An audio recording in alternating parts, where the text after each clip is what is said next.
the Third Reich faction. That's the Imperium's going to turn to the Third Reich now. But he posted a picture on Twitter with Sean Dean. He's got his castle. It says "Justice" on it. And then somebody says Hook is some fucking girl says on Twitter, Hook is what? Stokely, I hate your bald ass so much. And then Big Stoke on Twitter goes, wow, Hook will pay for his crimes. It was confirmed that there was a forearm fracture which required a cast. I am distraught.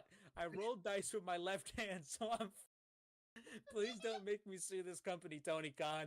Please, you know that a portrait of your father that's hanging in your office? Well, once I own this company, I'm replacing it with a big-ass photo of James Brown. Yep. Every time you see the Godfather of Soul sweating in a drug-fueled rage at the Apollo, you're gonna think of me. Sounds pretty miserable, bro. Do the right thing. Punish this little bastard Hook and write me a fat check. By the way, here's a photo of me with my best friend Al Sharpton. It means absolutely nothing, by the way. Blushing face. But somebody tweeted, he tweeted, Hook is a piece of shit. And then somebody tweeted this. Some woman, I dated a 5'8" guy who taunt every jack. Oh wait, I dated a 5'8" guy who taunt every jacked. 6'3" bro he met until they pulled their first back to beat him up.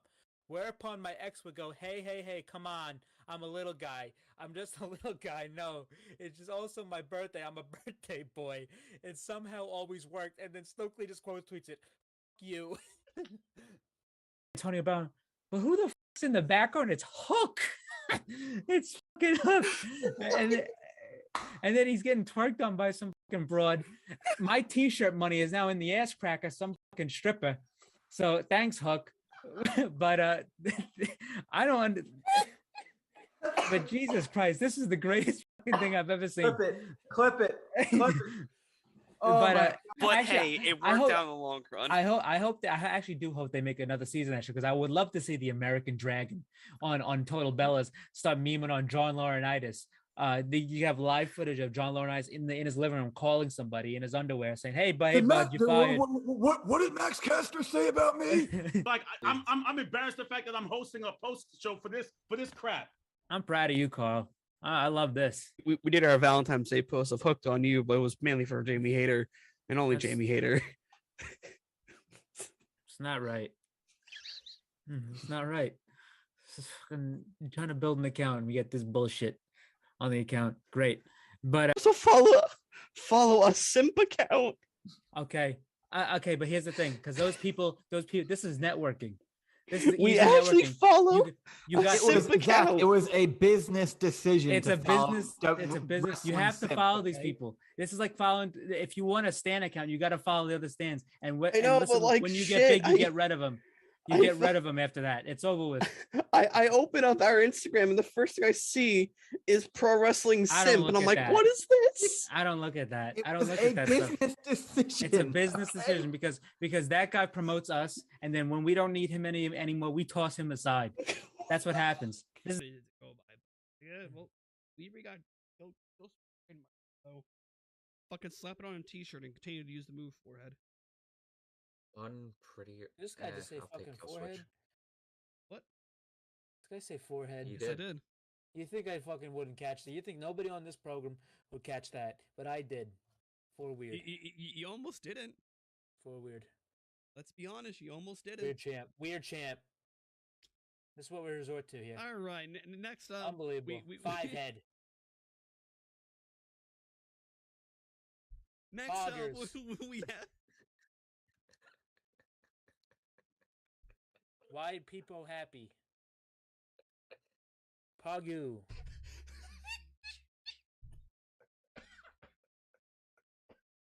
Weird champ. Weird. Forehead. Oh god. Franker faces. Oh. Wowie.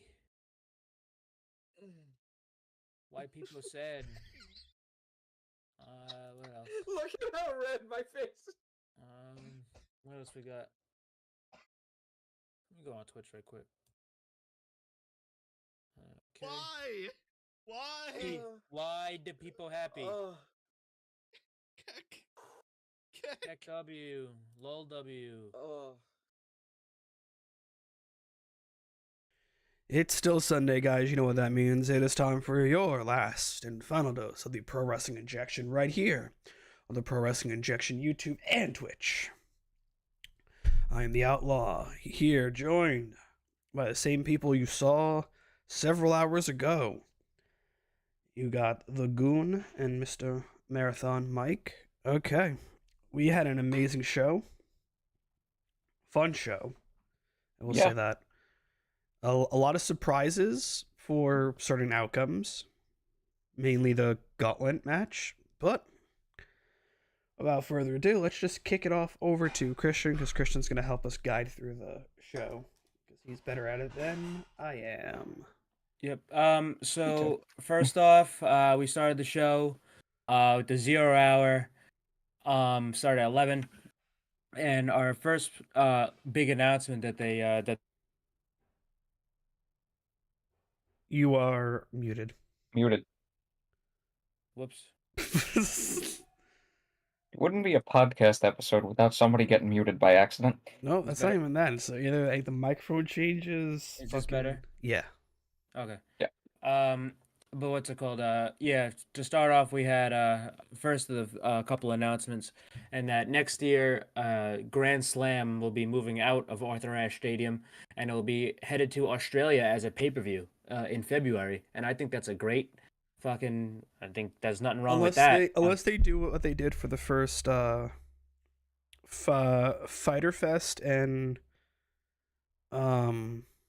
the other one, Fight for All. Fight for the Fallen. Yeah, I doubt it. Fight for the Fallen, and they make it a free thing on a Saturday. I doubt it. I think it's going to be a pay-per-view. Because by that time they'll have the TV deal. I'm at the Max deal. So it really wouldn't even matter. I mean, it's just something that's to imminent. mention. That's saying it's said to be imminent. So I could see that being asked about at the scrum that's currently taking place. But what's it called? We have that, and then they announced that next year, which we already knew about this, that Forbidden Door is going to be in London next year. But our suspicions were confirmed. They swapped the dates. So instead of Forbidden Door being in July, it's going to be in August, and All In's going to be in July instead of August. And it's basically this year, like when Forbidden Door, the time of Forbidden Door is the same time as All Out next year. So they just swapped the two around, so it'll be instead of All In, All Out, it'll be Forbidden Door, All Out. So to be nice. Nothing wrong with that. That's what I thought. That's what I expected to happen. But yeah, literally, we had a great fucking event today. Getting into the matches here. First off, we had a 16-man tag team match. It's basically just get guys on the show. Nothing wrong with it. It's harmless. We had Action Andretti, Kip Sabian, Kyle Fletcher, Leo Rush, Rocky Romero, Tommy Billington, and Top Flight, defeating Jay Lethal, Satnam Singh, Anthony Ogogo, Arya Davari, Private Party, and the Dark Order. Just a quick little tag matches. And someone titled them on Twitter the Texas Avengers plus Shibata. Well, that wasn't this match. That was not? No. That was later. That's the right. First what's it called? But yeah, it was just a quick little match to get guys on the show. Nothing wrong with that, and there's nothing really to talk about. Then we had the bigger match on the 0 hour. We had Tomohiro Ishii and Willow Nightingale versus Chris Statlander and Stokely Hathaway, which was very fun for what it was. It didn't go long, but it was very fun for what it was. It's what it needed to be. Yeah, and I wasn't surprised that Ishii and Willow went over, because I was even though I picked Statlander and Stokely, I was like, having Ishii have a L to Stokely on his record, it's like, I don't know about that. But it's just because of the heels, I thought they would pick the stipulation. But Willow, I mean, they've been feuding for so long, it really doesn't even matter at this point. So Willow could pick her whatever stipulation she wants for the all-out match. But it was a good match. Stokely's entrance was funny. Stokely fucking taking a sliding lariat from Ishii was fucking hilarious. I'm like, this guy's gonna not be gonna be able to move for a couple days. But yeah, if he doesn't show up in a full body cast or at least a neck brace and a wheelchair on Dynamite, I'm gonna be very disappointed. but yeah, fucking what's it called? Yeah, pretty good stuff there. And then the last 0 hour match, we had Dustin Rhodes, Katsuyori Shibata, Sammy Guevara, and the Von Erichs, Marshall and Ross The Texas Avengers plus Shibata. There you go. versus the There we Cage of Agony, Brian Cage, Toa Leon, and Bishop Khan, and the Undisputed Kingdom of Matt Taven and Mike Bennett. This is just another pre-show match that baby faces went over. Nothing really to talk about. Yeah. But yeah, pretty good stuff from the pre-shows. It was fun. But the thing before we got to the main show that was excellent is that Did your mic go out again? Saraya. No.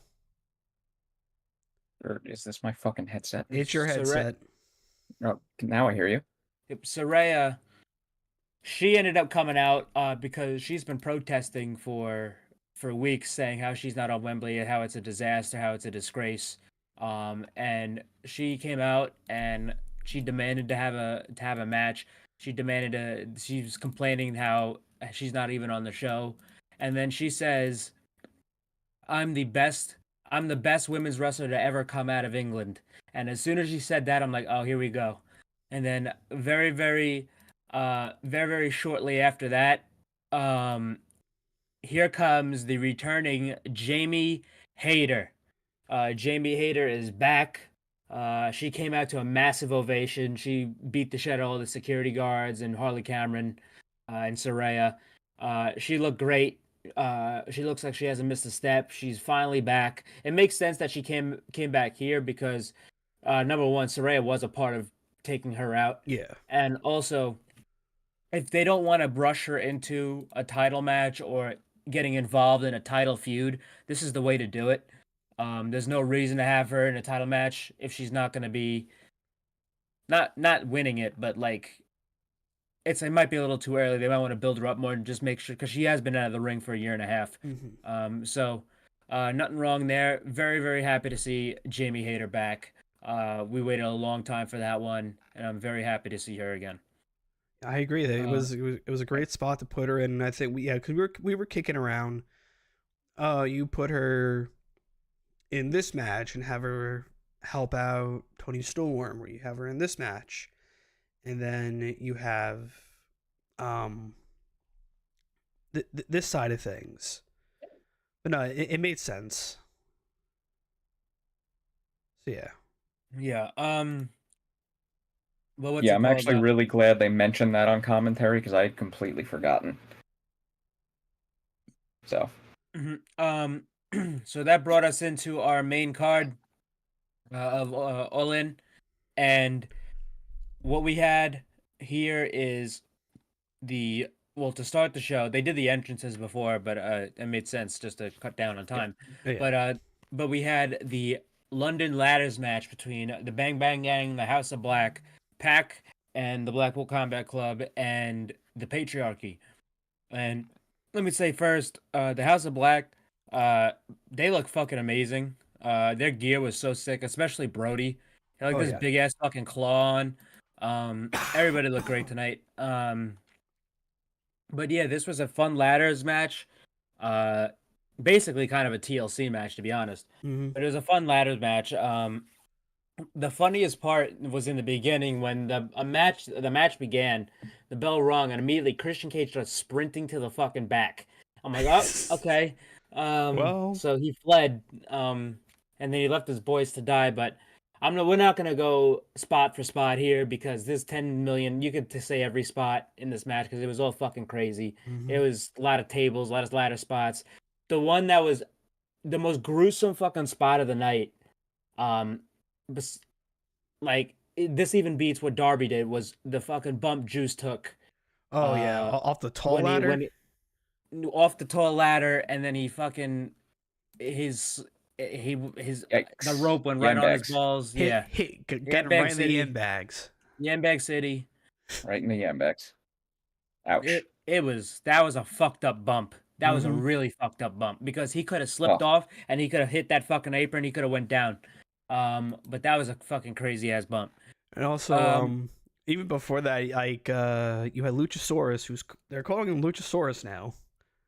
Again, he was about to climb up there, and then who comes running down the ramp? Like, hey, no. He was kill switch for this match. Yes. But yeah, so he comes back. Christian ends up coming back, but he ends up getting fucking Brody ends up throwing him out of the ring, and then everybody on the outside catches Christian. They put him down, and then they start beat jumping. the shit out of him.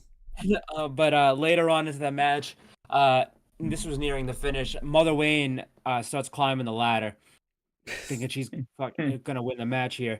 But then she's told to get down by the guns. The guns get neutralized, but here's Juice, and she's about to fucking spray Juice with the hairspray.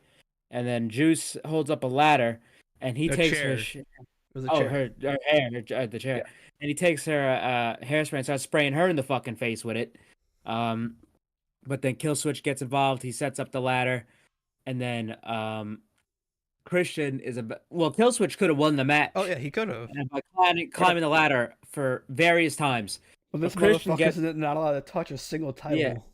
Yeah, so Christian climbs up there, but he gets knocked over by Pac, and Pac takes off the title, which I was shocked about. This was one of the most shocking results tonight, but Pac and Wheeler Yuta and Claudio Castagnoli are the new trios champions. I was hyped. I'm I told happy you guys for in the Pac. pre-show, this is the outcome that I wanted, but I didn't predict it. Yeah, so they're the new trios champs. Christian Cage is fucking apoplectic on the outside, yelling at Killswitch. Killswitch is like, you know what, fuck this, fuck you, and he leaves the ring. And Christian and Nick and Mother Wayne are shocked at what they're seeing. But that was the opener, and it was very good. And then the House of Black rose, mainly Brody and Malachi rose the hands of Wheeler and Claudio. I guess there could be something down the line with them. I wouldn't mind that. I think they could do good work together. But yeah, so that was our opening contest. And after that, we went into the women's match, right? Yes, sir. Yes, we did. We went into the women's title match, and we had Mariah May. We have a lot of people happy after this one. Yeah, we had a Mariah May versus Toni Storm. First off, I want to say that was it was really cool to have they had Mina Shirakawa in the skybox watching the match. I'm glad they cut to her because I think there's something to be done there. Mm-hmm. Wasn't she sitting next to Osprey's wife? No, that's that was Rachel. That was Rachel Ellering. Okay, yeah, she's Chris Hero's wife. Gotcha. What's it called? But anyway, Mariah, her mother was in the crowd. They showed her on camera. We'll get to that in a minute. And then Toni Storm, her entrance, it said Toni Storm All In 1924. So it now we know that she's 100 years behind. She just delayed a couple. It's all right. Delayed a couple years. It's not her I'm ahead fault. a couple years. It's not her fault that she uses Android and still has Internet Explorer on her PC. Well, I don't think she knows what that is, brother man. It's I the don't think she joke. has What's that. Internet Explorer you speak of? Yeah, I think she has maybe Carrier Pigeon or Telegram, but Oh my god. but well, what's it called? So she's coming out, but first, here comes the returning Luther. Luther is back. He's finally off the IR after Mariah threw him off the stage and put him through a table. But here comes Toni Storm, all in black and white, and we got this match started. Before, like, this was they were really like technical in the first couple of minutes of the match, obviously because both women are British, and if you get trained in England, you're gonna learn that style.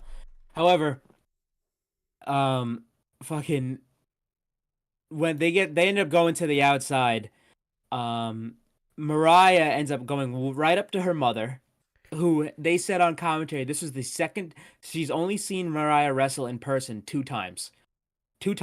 And just So slaps this is the third. So this piss out is of the her. third. So this is the third time. So Mariah walks up to her mother, and Mariah just fucking I think smashes this this fucking was woman the in the second face. time. This in itself was the second time she's ever seen her wrestle live. Yeah. So she So it's walks not three up, overall. It's just these whatever the first and second one was. So she walks up to her mother and she smashes her in the fucking face so goddamn hard, and I'm like, holy shit! No, like her mother was like she was holding her face. I'm like, I would too. She fucking nailed this woman. Then also after that, can't forget, she went over to Nigel and gave him a kiss on the head. Yeah, That we'll made get to that Nigel's later. whole life. Yeah, we'll get to that later. Of what that did for Nigel tonight. The fucking memes out of But, that were amazing. So good.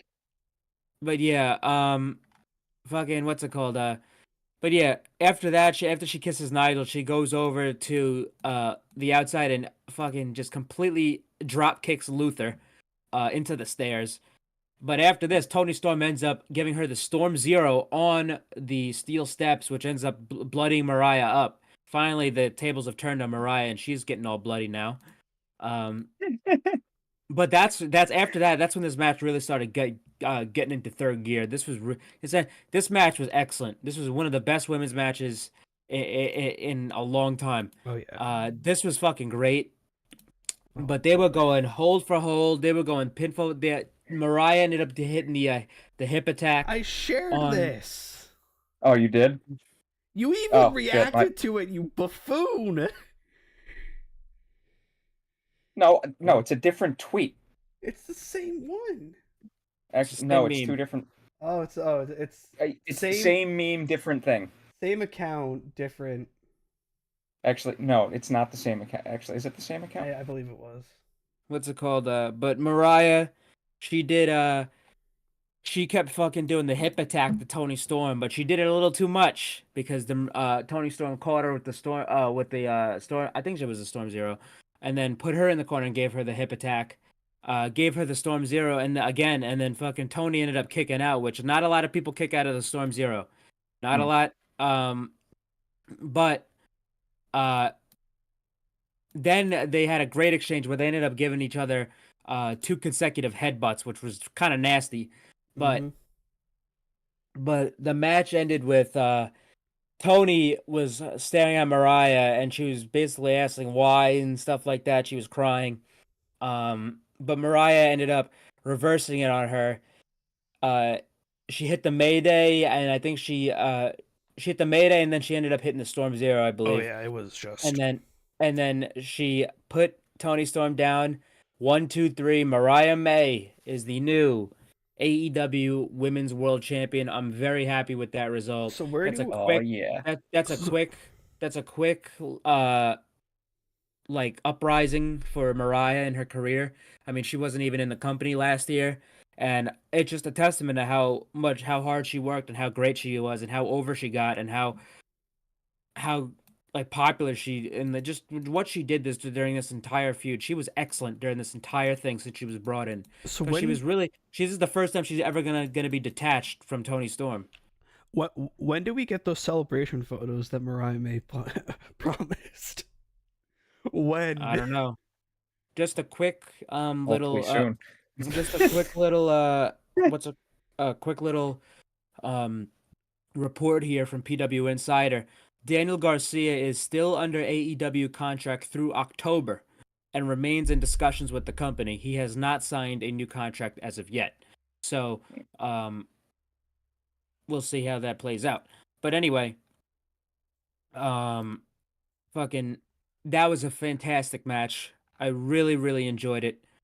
And I'm very excited for this new championship reign with Mariah May because it was fun. I mean, Tony Storm, in my opinion, that reign as champion was probably the best reign of any women's champion in AEW so far. It's probably between her and Jamie Hayter, who had the best women's title reign. She held it for 281 days. Couldn't have been better. She defended it regularly. She was on every show, and it had a great story to coincide with it. So, very happy. I'm very excited to see what Mariah May does with the title. After this, we had the FTW title match between Chris Jericho and Hook.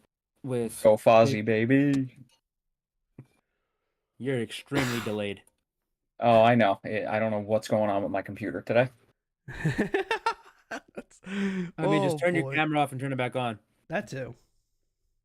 That helps. What's it It's gonna called? fuck up the graphics over here a little bit. Let me hold on. I can do that. Just let me go on my phone for a sec. If I can figure this fucking shit out.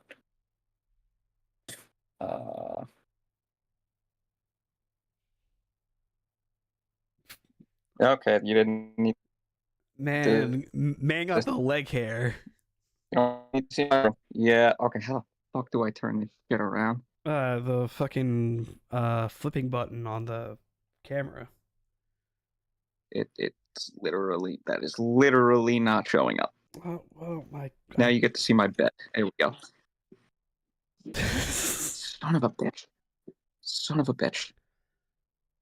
Oh, okay. There it is. There we go. We're in the Stone Age, I guess. Yeah, I guess we're in so. the Stone Age, I guess. Mm-hmm. This fucking guy. But Yeah. Never. I never disappoint here on the Pro Wrestling Injection. Never do. But Good Lord. but yeah, we have Lord. Brian Keith and Big Bill at ringside here. Jericho had a Fozzy entrance. Hook had a Goldberg entrance, kinda. But No, Hook had a mixture of Goldberg and his father. yeah, he did have the beeps at the beginning. That was cool. However, Was kind of hoping he would come out to Taz's full theme, but a they little can do that. overzealous on that one. Yeah, they can do that. But anyway, match was fine. Standard hardcore match, nothing really special. But near the ending of the match, Big Bill and Brian Keith were getting Taz the entire match was complaining on commentary how Big Bill and Brian Keith kept getting involved. But there was a great spot where Jericho ended up smashing a pool cue over Big Bill, and Big Bill fell into a barbed wire table.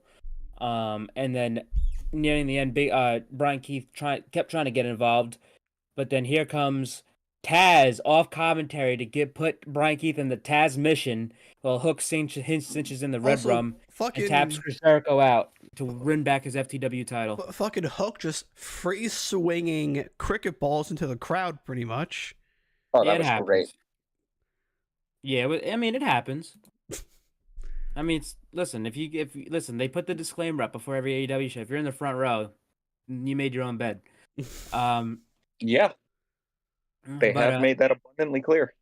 True. But anyway, we had Hook win the FTW title again. That should be the end of him and Jericho. I believe that is. Yes. Hopefully. But yeah. After this, we had the triple threat match for the AEW Tag Team Championships between FTR, the Young Bucks, and the Acclaimed. And this was a lot of fun. I really enjoyed this match.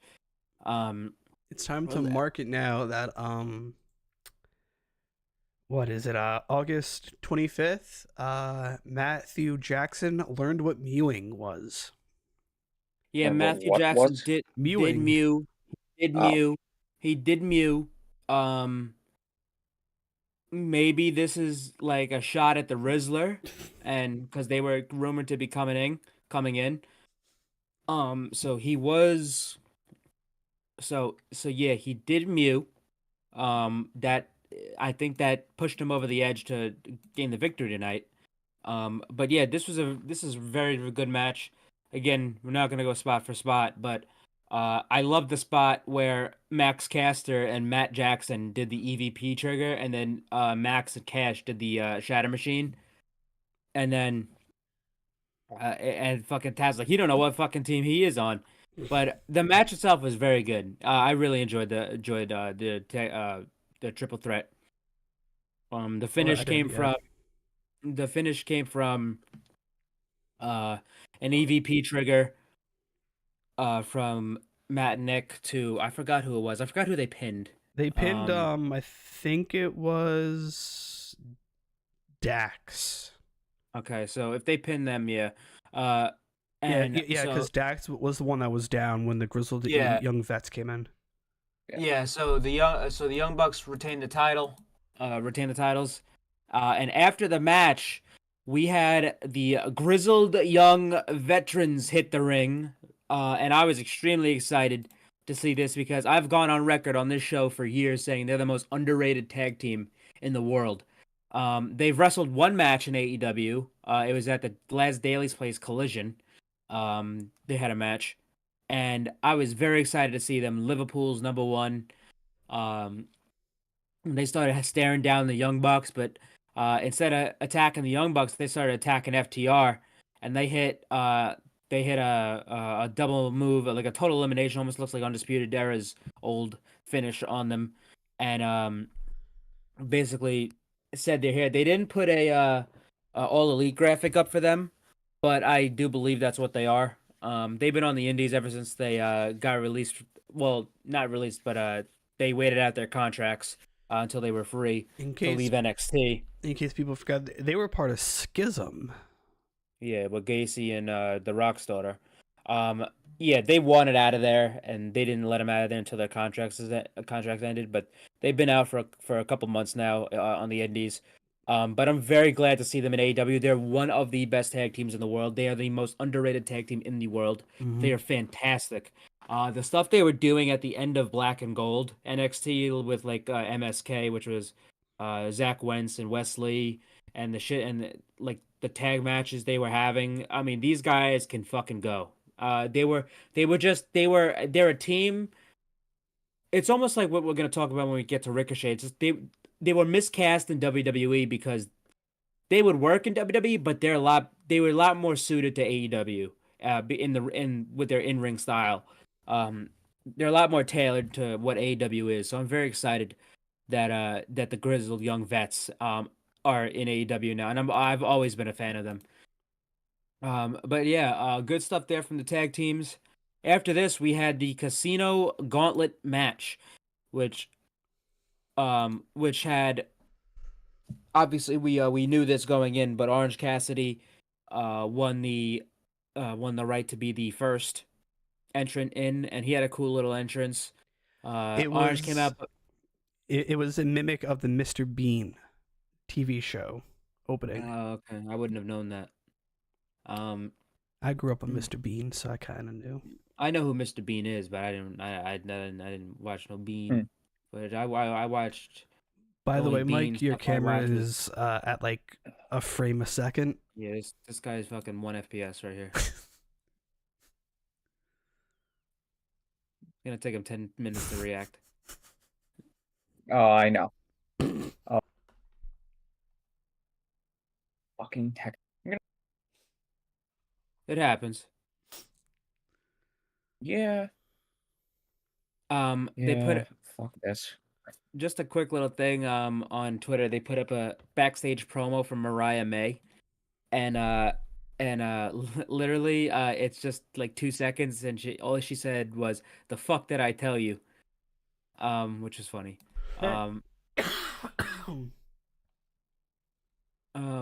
But before we get into yeah, before we get into the what's it called, the gauntlet match, just hold on, where is it? Oh, there it is. Computer's hot as all hell. Jesus. Just use your phone as the camera. Yeah. But yeah, before we get into the gauntlet match, we did forget to mention this on the pre-show. They did a backstage segment with Tony Khan and Swerve Strickland of him signing an extension with the company. So Swerve is here to stay for a very long time. Oh, yeah. So very happy to see that. And yeah, I mean, he's obviously earned it. The guy has proven himself that he's a main eventer in all fronts. He's going to be a big major player for AEW moving forward. Mm-hmm. But at the scrum right now, before anything has gotten going, it looks like it seems to have had it had Saraya just come out. Yeah, RJ, Renee, and Daddy Magic are hosting it, and they had Saraya. But yeah, anyway, then we had the gauntlet. We talked about Orange's entrance, but then number 2 came out, and it was Kazuchika Okada, which was awesome to see. Because I'm like, this guy's got to be on the show somehow. And he was, so he ended up getting his entrance with all the money. That was cool to see. But yeah, they started going at it, and then when the match started, he starts hugging Orange Cassidy, and he starts smiling, and then the smile quickly fades, and then he starts attacking Orange. I thought that was great. That was funny as fuck. But yeah, it started with Orange and Okada, and then next up we had none other than Nigel McGuinness. Nigel fucking McGuinness returns to in-ring action He at gets his All In. moment. He gets his moment. Gets his moment. He fucking shows up. This is what happened. This is thanks to Mariah May. I think she is. I really think she is responsible for the return of Nigel. But yeah, we have Nigel back in action here today. It was really I cool. mean, we have a pretty obvious cause and effect here. Yeah, he.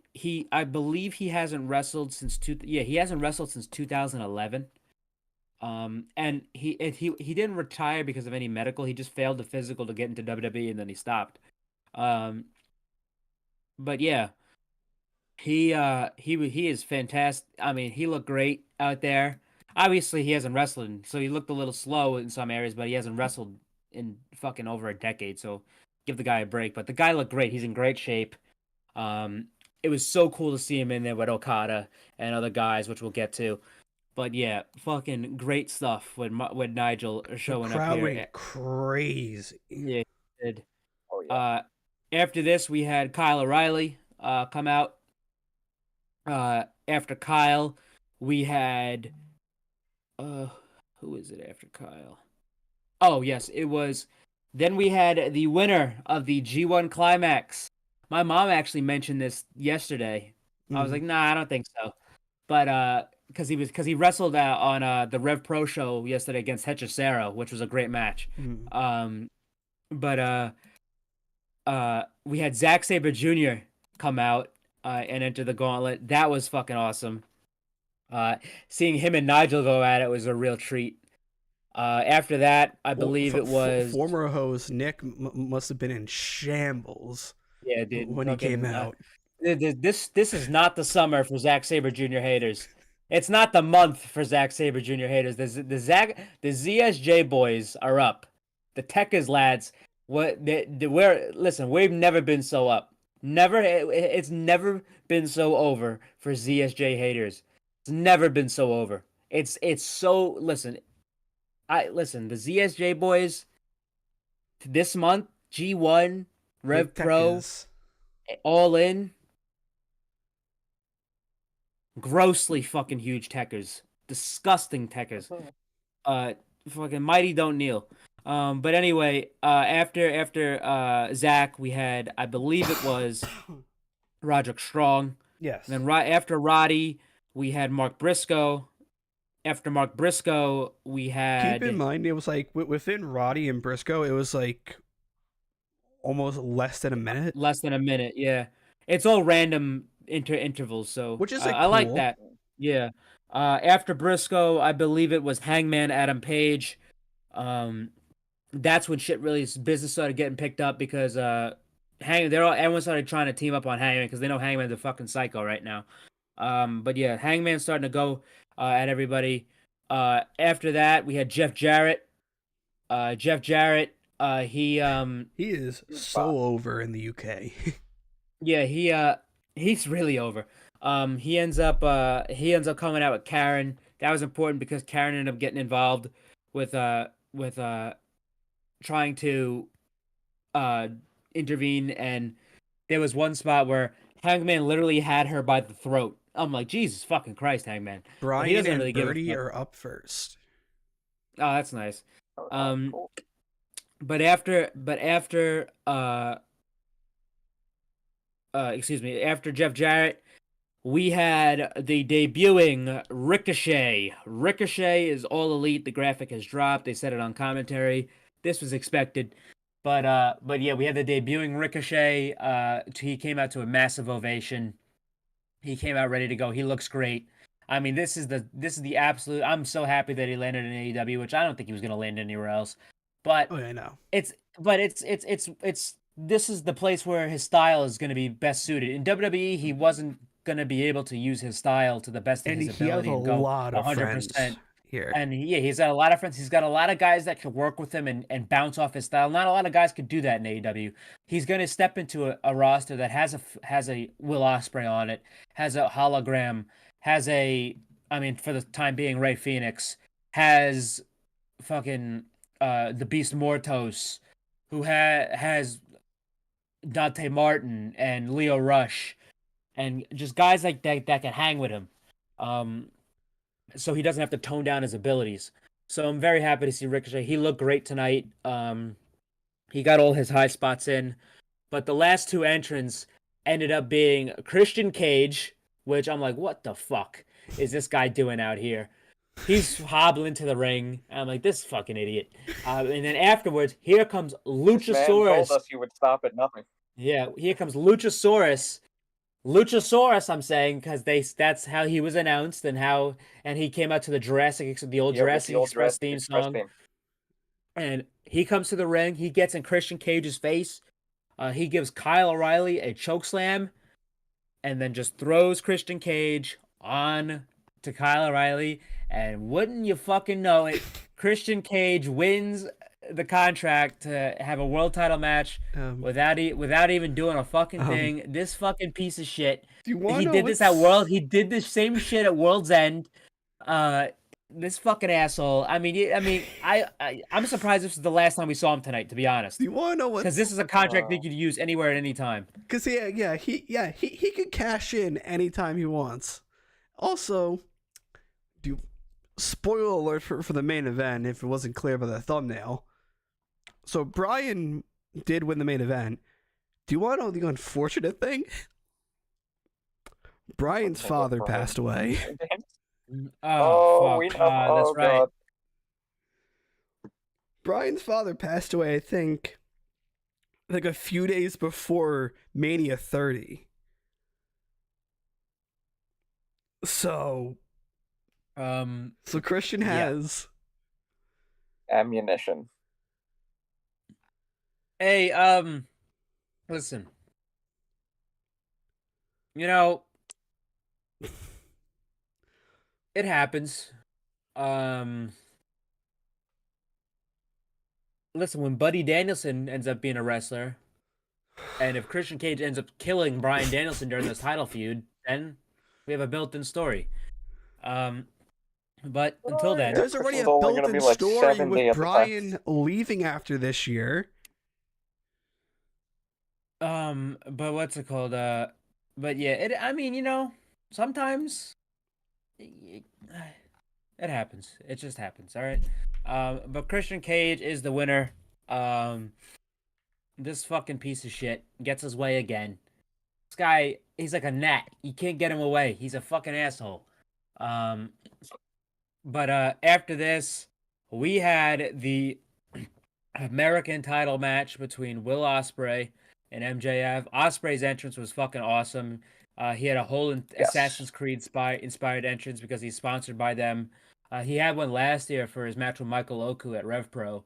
He had a Assassin's Creed Valhalla entrance. This one, it was a big ad for Assassin's Creed Shadows. It also was voiced by the voice actor of Ezio. Yes, yeah, Ezio. Yep, he had a bunch of break dancers. His gear was gorgeous. It was all like this leather Assassin's Creed cloak, and it was like gold, black, and red.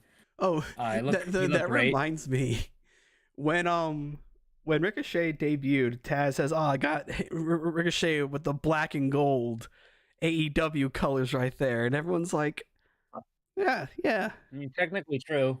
Yeah, technically true. Yeah. But yeah. I mean, close enough. But yeah.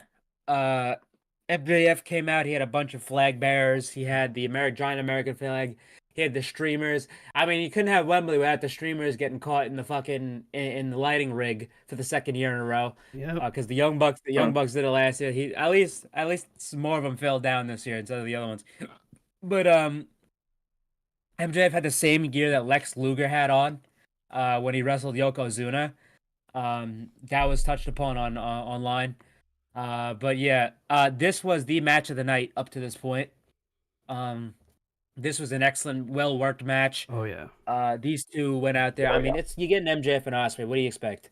It's two of the best in the world.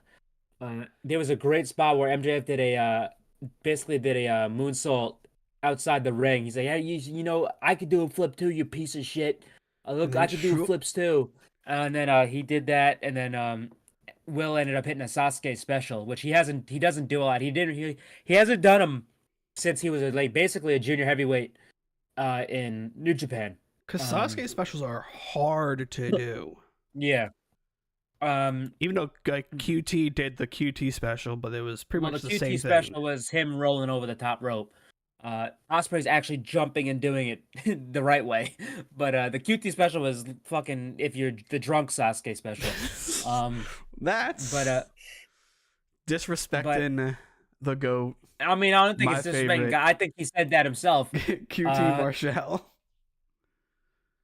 But anyway, the match itself was fantastic. There was a great spot where Osprey did a hidden blade to the outside, and he fucking nailed a cameraman who is probably deceased. I do think he passed away on that move. He was wearing crazy ass socks and crazy ass underwear. And he had a fucking Yes, he was. He had a 50-pound camera. Yes, he well, not was. 50, he had a fucking 30-pound camera probably that smashed into his brain with a fucking elbow. 45 pounds. Right, well, it doesn't matter. He's deceased now. Rest in peace. He's in peace. What else was there? And then Bryce Remsburg ended up getting contacted in this match. MJF did say that the Dynamite Diamond Ring was stolen from him on Twitter, and I think I think it's real because he ended up pulling out brass knucks. No, it wasn't brass knucks, but it was like a brass. It was like a. It was stolen out of his locker room too. Oh shit! Yeah. So the only person to beat MJF for the Dynamite Diamond Ring was some fuck custodian at Wembley, I guess. So so before like during like the setup of the brass knuck spot or like just the heavily taped up knucks spot, they dropped the camera a bit low, and I saw who eventually did end up being Daniel Garcia appear in the corner just ready to sprint. Because I pay attention to certain things. When you watch too much movies, watch too much wrestling, you go, I gotta look around the crowd. I gotta look around for here. And a guy in pretty much like the balaclava just got up and just started perching, reading. I'm like, that looks suspicious. But so just a quick piece of breaking news here. Chris Chan has officially endorsed Kamala Harris. But that tells you everything you need to know. But anyway, what's it called? I just need to say that. Don't worry. Don't look up fucking Chris. care. Don't look up Chris Chan. We have gone through this enough already with Chris Don't Chan. look up Chris. All right, I'm not going to. Don't do it. But I'm anyway. not going to. But anyway, what's it called? He hits the hidden blade on the cameraman. Then Bryce Remsburg ends up getting out, and then he gives the shiver. He ends up trying to strike Osprey with the whatever he has. But before he's able to do it, a guy who in a mask stops him, and he takes the mask off, and it's none other than Daniel Garcia, who he thought of. And then MJ was cursing him out. He's like, "I'm gonna get you for this shit. I'm gonna make sure you fucking you're gonna regret this, boy." You're gonna read, but Osprey ends up hitting a hidden blade on MJF, and then he ends up hitting the Tiger Driver 91 on MJF, pins MJF, and regains his international title. He wins the America title, but then it quickly switches back with Christopher Daniels in the ring to the international title. It's restored. And yeah, I thought that was a fantastic match. Extremely well worked. The story played into it with Garcia and the Tiger Driver. That's how the finish needed to be if he's going to use that move. But yeah, great stuff. And very happy to see Osprey. And now that means we're getting Osprey versus Pac at All Out, which is Jesus Christ. Sign me up. Yeah. But yeah, Can't- very excited. Yeah, for too bad that. I won't be able to watch it live, but I'll watch it soon. Skill Yeah. issue. We'll have if you still have my Bleacher Report account, it will be there. Thank you. What's it called? But yeah, after this we had the TBS title match between This match Dr. kind of Britt fell Baker, flat for me. DMD, Okay, I'm and glad I wasn't the Mercedes only one Moné. thinking that. Britt's entrance, she had a normal. Mercedes had a cool entrance where she was brought in by a carriage with her 3 corgis, and Camille was with her. What's funny? Uh, I think it was Shivani says, "Oh, so that's where the corgis went." It's a knock at the Queen's corgis because the Queen always traveled with her corgis. So, but yeah, she All does right, have well, a you learn corgi. I know something she new has. every I know day. she has one corgi because it has an Instagram account. It's called Ryu, from Aw. Street Fighter. But she does own one of them, I believe. But I did like the match. I thought it was the weakest match on the show, but I did enjoy. Yeah, probably. But I thought I did like the match. there was another weak match, but we'll get to it. It was to me, not to me. It was Hook and Jericho. That was probably the weaker. The other. Like there's like a clear top 3. Sorry to cut you off, Zach. No, it's all good. It's like the other weak match to me. I think it went too short for some reason. What, the TNT? Yeah, that went a little bit too short. I thought it was fine. To be like, I enjoyed the match, and plus that's the thing, I guess, that's kind of ingrained in wrestling now, is that every match has to be like, every title match in like that scenario has to be extremely long. I thought they did what they needed to do. They got where they needed to go, and I thought it was fun. It was 10 minutes. I didn't think there was any harm in that. I don't see any harm in shorter matches. I know that's like kind of a lost thing. It's just that I think this could have benefited from like 5 more minutes, I think. Yeah, I kind of see what you're saying. It's like it never felt like it hit that next gear. Yeah. To be honest, I think we're probably thankful for that, because I think we would have had a dead body on our hands if that was the case. But back to the women's title match. Yeah, I thought it was fine. I mean, Mercedes. I mean, this one never got out of first gear for me. Yeah, so. Mercedes obviously had to carry the match a lot of the time because Mercedes is very good and Britt is not up to Mercedes' level. That's just, I mean, not a lot of women are, but especially there was a big difference here. Yeah. But they got into some spots that were actually pretty good. Like, there was one spot where they did basically like a Spanish fly power slam off the middle rope. I thought that was an excellent move. I didn't expect that at all. There was a spot where they did the Eddie Guerrero spot with Camille, and then Camille ended up getting thrown out. But then Mercedes ended up hitting the Moneymaker, and they teased that she was about to get tapped for the lockjaw, but she ended up hitting the Moneymaker, and that was, I believe, that's how she beat Britt. She tried to go for the what's it called, I forgot it was the bank statement in WWE, but no, they can't call that. But she tried to go for that, but then she hit the Moneymaker and then pinned Britt Baker to retain her title. That was pretty obvious. There's no way they were going to take that title off her that early. So happy with the result there. After this, what we were talking about earlier, we had the TNT title match between Jack Perry and Darby Allin. The coffin match. And from right out the gate, it was a hot start. Darby had fucking thumbtacks glued to his face. So that tells you everything you need to know about Darby Allin. He's a fucking sicko. Also, he looked like he looked ready to fight out the jump from his entrance. He was fuming. He's ready to go. Jack Perry, he's out there back to the scene of the crime. Who got into a fight backstage? Yeah. Sorry, I was hoping for them when I saw them go up the ramp. I'm like, please, Fighting Gorilla. Please, Fighting Gorilla. I lost it when you sent that in the chat. I was like, please. But anyway, what's it called? We had Jack Perry Darby first, he was smashing his face into Jack Perry and fucking sinking the fucking thumbtacks in. Darby hit the kick flip, not the kick flip. Well, I guess it is the kick flip on the skateboard, onto Jack's back. But then Jack brought out a scapegoat pouch. Like, I know it's in there. None other than fucking real glass, real glass. And the crowd starts chanting "Fuck CM Punk." They're starting they're chanting all this shit. Cry me a river. And then Jack ends up getting back body dropped into the real glass.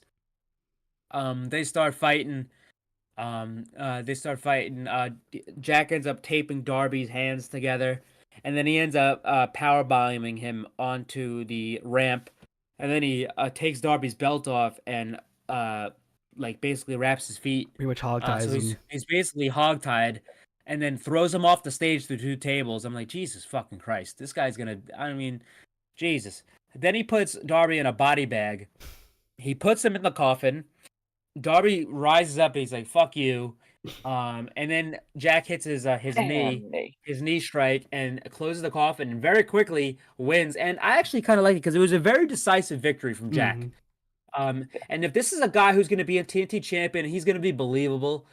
Like wrestling guys like Adam Copeland in the future, or other top baby faces that are going to end up challenging him. He needs to have decisive victories, and if he's putting down a guy like Darby Allin, that's pretty good. And then he closes the casket. Yep, he's on top of the casket. He's gesturing to the ramp. Out comes Matthew and Nicholas Jackson. Nicholas, freshly shaven, got rid of that mustache immediately after that match was over. And they're carrying a canister of gasoline. Once I saw they start pouring the gasoline onto Darby's body, I was like, okay, we're not getting the fire spot. Something else is going to happen. Because it would be really hard for them to do the fire spot with what they just did. So I was like, okay, we're going to... See, part of me thought they were going to put the fucking thing on the casket was on like a little trolley. Pedestal, yeah. On a little trolley with a sheet under it. So I thought there might have been like a trap door in there. And then they would have wheeled it back up. Kind of did like, Darby just be in there. What Orton did to Taker back in the day. Yeah, so I thought that could have been the case, but before we can even get there, the lights go out and Seek and Destroy starts playing. Here comes the legend, the icon, Sting. Here comes Sting to fend off the Young Bucks and Jack Perry. This was awesome. Because listen, Sting retired. Never said he couldn't be a manager or couldn't make any appearances anymore. He just retired from being an in-ring performer. He comes down with the bat. He starts fending off. Jack gets out of the ring. He starts beating the shit out of the Young Bucks. He helps Darby up to his feet and they walk off. Great appearance from Sting. That was awesome to see him again. Oh yeah. Because obviously it was the last guys that take him out were the Young Bucks. So it made sense. And they've been harassing Darby forever. But yeah, after this, we had the main event of the evening, the final countdown, career versus title, Swerve Strickland versus the American Dragon, Bryan Danielson. Bryan came out to the final countdown as expected, and he it was an incredible entrance. Brie Bella, Birdie, and Buddy were sat ringside for the match. He's coming out in a beautiful jacket. The whole crowd singing Final Countdown. Swerve comes out to the Big Pressure Trill remix that he posted like a couple weeks ago. He had Flash Garments, he had DJ Woo Kid, he had a West Side Gun there with him, and a couple other guys. Nana was doing the dance. He was holding Jimmy Rave's jacket, who passed away. He wore it last year. But Swerve's whole gear was so fucking cool because in the back it was him on a throne with the heads of everybody he's beaten. He's defended the title for on Spike. So he had Joe, Christian, Osprey, Claudio, and I believe it was Tomohiro Ishii, because he did defend the title against him on Collision. but he had all their heads on spikes, and then he had the one on his thigh on his gear. It was a sword with Brian's head on it. Um, but he had a great entrance. This guy is a megastar. This guy is a fucking main eventer for the rest of his career. This guy Swerve. I mean, I'll never forget it. It's one of the things I'm most proud of when I started watching him. When he first entered NXT, I'm like, this guy is just fantastic. And near the end of his NXT, I'm like, this guy could be in a main eventer somewhere. This was from the from Media Scrum. Brian Daniels says if Tony Khan keeps using the final countdown, then maybe it'll bring down the price. TK says they've locked in a great deal with Europe. So Good. Not that we don't have to make the memes anymore of another 100 million to Europe. But okay, who hasn't been on TV in a couple of months? All right, get rid of that. we name. gotta fire somebody so we can play this damn song. Also, Brian has confirmed that he used to that back in the day he illegally downloaded the Final Countdown off Napster. I don't know what that is. You don't know what For Napster America. is? No, I was my first Dude, you're like what, like 2 years younger than me? bro. My first music shit was the fucking boombox, and then it went to the iPod. Napster. That Does anybody else remember Livewire? No, I think that was a bit before my time. That's a song. But you got Yes, by like Motley Napster. Crue, You and got. it's a very good song. I used to go on Foursquared, which was like another free MP3 site. Yeah, we didn't do none of that shit. I had an iPod, and I bought it off the App Store. Well, we bought the CD from the store and put it in the car, or the boombox. Well, Old ass. Anyway, Fun fact: Fozzy actually does a cover of Livewire, I believe, on their first record, they and just- they actually do a pretty good job. they just did. Fozzy and Swerve just did a fucking. I think it was a Rage Against the Machine song. Shit. Killing it. Yeah, they did it on Instagram. Killing in the name of. But yeah. Back to the main event. The atmosphere for this main event was fucking incredible. They had a camera on Birdie, Buddy, and Bree the entire time, which was enhanced the match in various ways because that's not the last time we're gonna be talking about them. But they made you feel like this was Brian's last fucking match because even the promo in the entrance where they showed Brian's whole career in Ring of Honor, they couldn't show his WWE stuff obviously, but then when Justin Roberts, which is funny because of his ties to Bryan Danielson, how they announced Birdie, Buddy, and Danielson. He's joined by Birdie, Buddy. He's for years he's captured the hearts of audiences around the world. That's like they made you feel like, oh fuck, this is it. But Brian, he then Swerve. He ended up getting a great reaction. The Who's house was loud. It was really, really, really. It's like it. I mean, Swerve was obviously working heel during this match, but obviously people still love Swerve. Yeah. But we had an excellent match in the main event. This was the match of the night. I thought this was fantastic. 26 minutes at the dot. This match went, and it didn't need to be a 40-minute crazy thing. It didn't need to be an hour. They went in there and they got what they needed to do, and they did it so effectively to the top of their craft. And these are two guys at the top of their game. Brian, in my opinion, is one of the greatest, if not the greatest wrestler that's ever lived. He's literally in my top 5. If I had to make a Mount Rushmore, which I refuse to do until like I'm older, because I haven't been a fan for that long. In the grand scheme of things, that I wouldn't do that yet. But Brian is already staked his place there. In my opinion, he's the greatest wrestler that's ever came out of North America.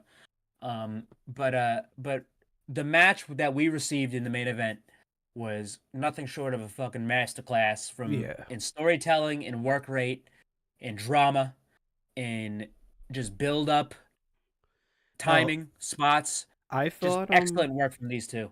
I had thought Swerve was gonna win because 3 house call kicks. Dude, there was so many near falls that were like, dude, this is it. The one near fall, like, because there was a great spot where Swerve ended up kicking Brian's head in, and he was staring at Brian's family, and then he brought him over, and he didn't. Brie had to cover Buddy's eyes and stuff like that. Commentary was really laying it on how like they could hear like the screams of his children, Someone and like the hope of his children made- when he was doing good and bad, or good or bad during the match. made it a absolutely vile tweet, and it had a reaction meme to at the bottom, but the caption read, now we know the reason if Brian's kids become racist in the next few years. It was Joke's the most on you, they already vile are. tweet. It was the most vile tweet I've ever read in my life. People, Holy we can do better. shit. But anyway, We can there was do a better. great near fall with the 3 house call kicks, which he didn't get pinned by. I'm like, what the fuck? Mike, There do was you, a- do you expect them to do better? Come on. No, these are wrestling fans. There was an excellent argue it out. near fall with the big pressure. Bryan Danielson kicks out of the big pressure. Nobody has ever kicked out of the big pressure in AEW. Nobody has ever done it. I thought that was it. I was like, holy shit, this is it. He hits the big pressure, and Swerve later on in the match, he starts doing the yes chant, going for the Basaiku knee, but who fucking shows up in the crowd is Hangman. Hangman, he's getting fucking tackled by security. They're trying to get this fucking guy out of there. He's a psycho. And this was my favorite near fall of the match because I'm like, oh my god, they're just gonna do it, and Hangman's gonna ultimately fuck Swerve in the end. Brian hits the Basaiku. 1, 2, no, it was a near fall. Swerve ends up kicking out of the Basaiku again. And that was a great near fall because now Hangman's neutralized and it's like, all right, now we're back to a neutral playing ground. But one of the best spots in the match, basically the finale. Brian ends up doing the yes chant. He's doing yes with the entire crowd. He hits Swerve with the Basaiku knee to the back of the head. Then he puts Swerve into the label lock. Swerve ends up trying to get to the rope. He snaps Swerve's finger. He brings his arm back, hooks his neck, and then as Swerve is trying to get out, he is nowhere for him to go. Swerve Strickland taps out to an unbelievable massive ovation. Bryan Danielson is now the new AEW World Champion for the first time, finally. Wheeler Yuta, Claudio Castagnoli, Pac come down to the ring. Brie, Buddy, and Birdie get in the ring. There's confetti. There's pyro going off. Huge celebration. Brian holding the title. He's playing with his kids in the confetti.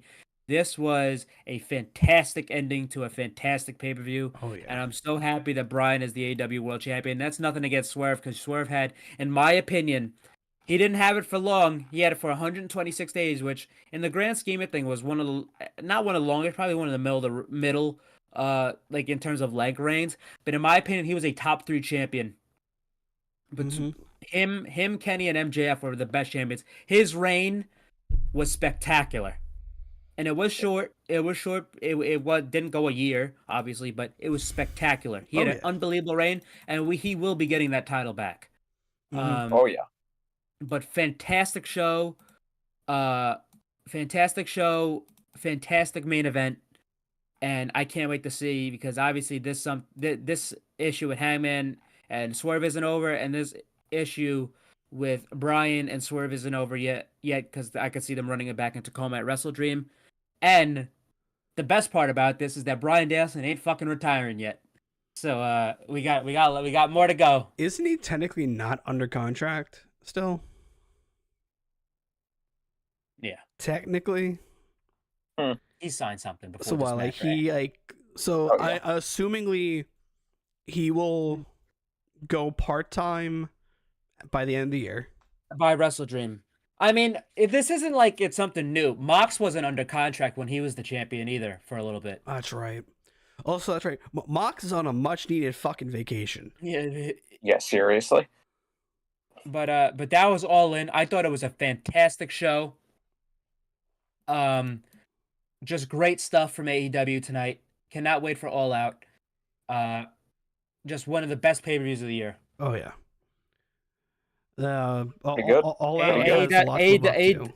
AEW does not fuck around on pay-per-view. They don't. No, but what I think.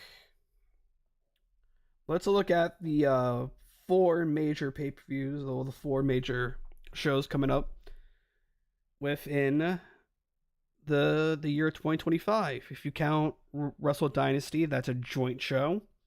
Then you got Grand Slam in Australia. Then you got All In next year in Texas.